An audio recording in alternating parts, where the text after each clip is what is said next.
कोई गलती नहीं है। हम लोग सीधा सीधा मांग करते हैं बिहार सरकार से कि आप लोग बिहार में बैठ के जो राजनीतिक कर रहे हो ऐसा काम नहीं चलेगा अब, क्योंकि बिहार का जो भी सिस्टम है वो ख़राब हो चुका है। और मोदी जी जब पूर्णिया कल जा रहे हैं तो मोदी जी से साफ साफ कहना चाहते हैं कि आप कोई भी काम मत कीजिए। ना पूर्णिया में ग्रीन फील्ड बनाने का ज़रूरत है, ना हाईवे बनाने का उतना ज़रूरत है। आप सीधा सीधी आप जांच बैठाइए अपने एनडीए के जितने भी नेता है उस पे, और बिहार का जितने अधिकारी है उस पे जांच बैठाइए इलेक्शन से पहले, तब जाके कुछ होगा। आप बोलते हो कि काला धन लाएंगे, बिहार का उन्नति होगा, बिहार का विकास होगा, पर उस सब काम हम लोगों को नहीं दिख रहा है। जो काम है वो सीधा सीधी आप जांच बैठाइए बिहार सरकार पे और बिहार के जितने सिस्टम है उस पे। बाकी हम लोग कुछ नहीं कहना चाहते, क्योंकि आप जो भी पैसा देते हो उसका काम हम लोगों को बिहार में नहीं दिखता है। अगर काम दिखता हम लोगों का तो हम लोग यहाँ पे नहीं रहते। हम लोग को वीडियो बनाने का कोई ज़रूरत नहीं होता। मोदी जी अब कल 15 सितंबर को आप जा रहे हो पूर्णिया ज़िला, वहाँ का एयरपोर्ट का उद्घाटन करने। आपको सबसे पहले रक्सौल एयरपोर्ट को चालू करना चाहिए, क्योंकि वो इंटरनेशनल एयरपोर्ट बनता है। वहाँ से नेपाल सटे हुए, वहाँ से हम लोगों का सभी ज़िला सीतामढ़ी, शिवहर, इधर पूर्णिया, दरभंगा सब नज़दीक में पड़ता है। तो आप पूर्णिया को चालू करने जा रहे हो, कोई बात नहीं, आप पूर्णिया के चालू कीजिए।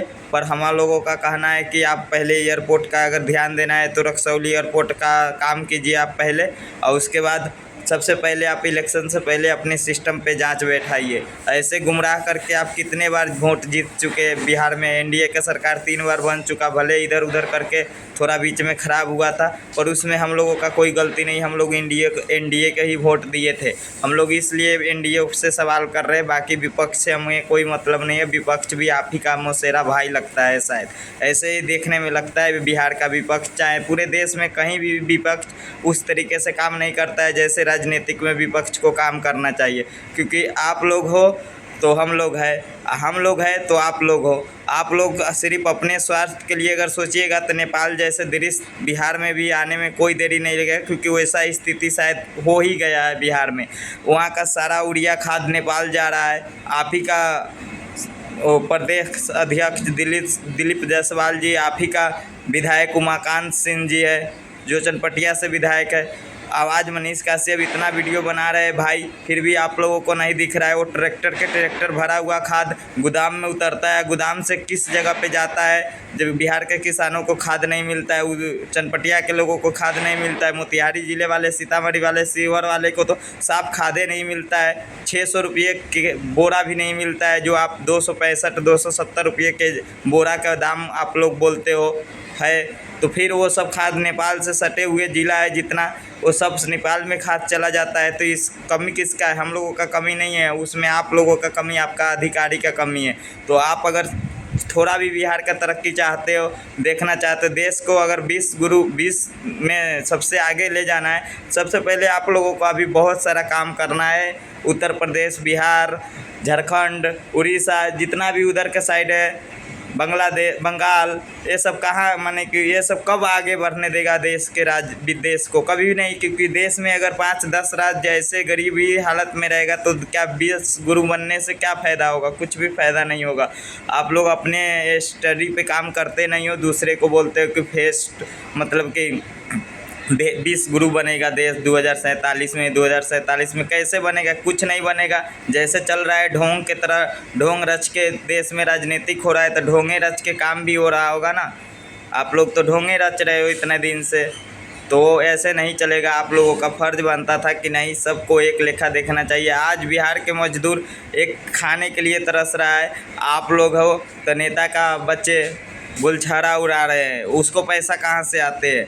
कहाँ से उन लोगों का कौन सा बिजनेस, कौन सा कमीनी होता है, कौन सा कंपनी चलता है, जिस कंपनी में हम लोगों को काम क्यों नहीं मिलता है जितना उन लोगों का प्रॉपर्टी बना, कैसे बना? आप आज नेपाल में जो स्थिति हुआ है सिर्फ करप्शन के वजह से हुआ है, वैसे ही बिहार में भी होगा करप्शन के वजह से। एक रोज ऐसा आंदोलन, लाखों आंदोलन अगर शुरू हुआ है तो बिहार से ही हुआ है, पर आज बिहार के लोगों को ही आप लोग ऐसे कर दिए। गुजरात में जब बच्चों का फिक्स महंगा हुआ था तो बिहार के लोग आके आवाज़ उठाए, तो बिहार में एजुकेशन पे फिक्स कम किया गया। आज बिहार के खान सर इतना ज़ोर ज़ोर से बोल रहे हैं कि आप बच्चों का फिक्स जो लेते हैं मैं 99 रुपया, उस पर 18% का जो टैक्स लेते हैं गवर्नमेंट, उसको कम करने के लिए तो आप लोग क्यों नहीं कम करते हो। जो खान सर को जो 30% का टैक्स देना है वो तो देने के लिए राजी है, लेकिन आप स्टूडेंटों पे क्यों 18%, एजुकेशन पे क्यों 18% टैक्स लगाए बिहार पे। जब बिहार गरीब राज्य है, वहाँ के बच्चे को पढ़ना नहीं देना चाहते हैं, तब ना आप मोदी जी ऐसे किए हो। अगर आपको थोड़ा भी बात समझ में आता तो आप वहाँ का टैक्स कम से कम करते बिहार राज्य के।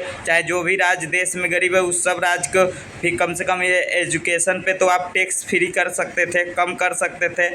आप जहाँ मर्जी जहाँ टैक्स लगा दिए हो। अब बोलते हो कि बिहार राज्य गरीब है। आप ही का नीति आयोग बोलता है कि हर चीज़ में बिहार पीछे है, तो फिर काम क्यों नहीं कर रहे थे आप इतने साल से।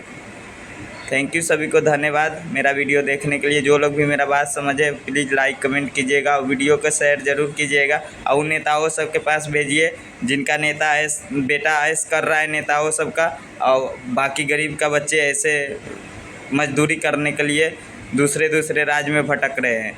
तो ये सिस्टम सिर्फ करप्शन के वजह से है। अगर बिहार में करप्शन कम होगा तब जाके बिहार के हालात सही होगा, नहीं तो कभी भी सही नहीं हो सकता है। ऐसे धीरे धीरे सभी राज्य में ऐसा प्रॉब्लम शुरू हो जाएगा, चाहे मोदी जी पीएम रहे, चाहे योगी जी रहे, चाहे अमित शाह जी क्यों नहीं बने। कोई किसी का पीएम बनने से कुछ नहीं सुधरेगा, क्योंकि सब एनडीए का ही सरकार है पूरा देश में। शायद ऐसे कोई देश में ऐसा राज्य है जहाँ कांग्रेस का सरकार है, बाकी हर जगह बीजेपी का ही सरकार है।